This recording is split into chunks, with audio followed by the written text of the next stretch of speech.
ஒரு மனிதன் மனமகிழ்ச்சியாக இருப்பதற்கு என்ன வழி என்று யோசித்தான். பல நாள் யோசனைக்கு பின்பு மனித சமுதாயத்தை விட்டு ஒதுங்கி தவம் செய்வதே சிறந்தது என்ற முடிவிற்கு வந்தான். ஒரு சன்னியாசியாக வேடம் பூண்டு காட்டிற்குள் அலைந்து கொண்டிருந்தான்.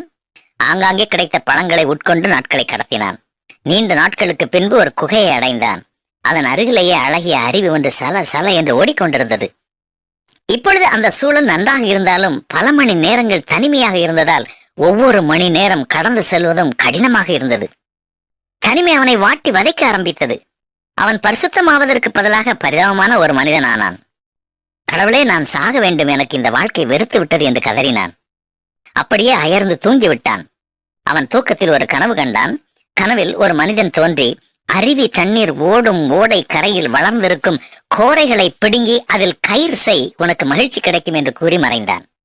காலையில் விழித்து எழும்பிய பொழுது இதுவரை அவன் கவனம் செலுத்தாத அந்த உயரமான செடியை கவனித்து அதை பறித்து அதை பின்னி கயிறு செய்தான்.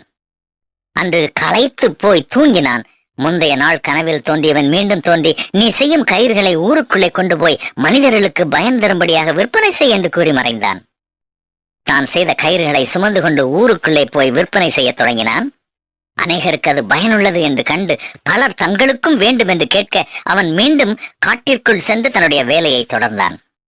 அப்பொழுதுதான் உழைப்பே சந்தோஷமானது என்பதை கற்றுக்கொண்டான். ஆம், நாம் வேலை செய்யும் பொழுது நமது மனம் பக்குவப்படுகிறது, பணமும் கிடைக்கிறது, உடலில் வலிமையும் ஆன்மாவில் புத்துணர்ச்சியும் கிடைக்கிறது. வேலை செய்வதால் உடல் ஆரோக்கியம் அடைகிறது. எந்திரம் ஓடிக்கொண்டே இருந்தால்தான் துருப்பிடிக்காது. நாம் எந்த வேலையும் செய்யாமல் இருந்தால் வாழ்க்கையில் ருசி இருக்காது. வேலை செய்யாதவன் சாப்பிடாதிருக்க கடவன் என்றுதான் வேதமும் கூறுகிறது. சிறிய வேலையோ பெரிய வேலையோ நம்முடைய உடலில் பலன் உள்ளவரை நாம் கட்டாயமாக உழைக்க வேண்டும்.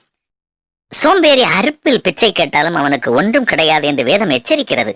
வெளிப்புடன் நம்முடைய வேலையை கருத்துடன் செய்வோமா?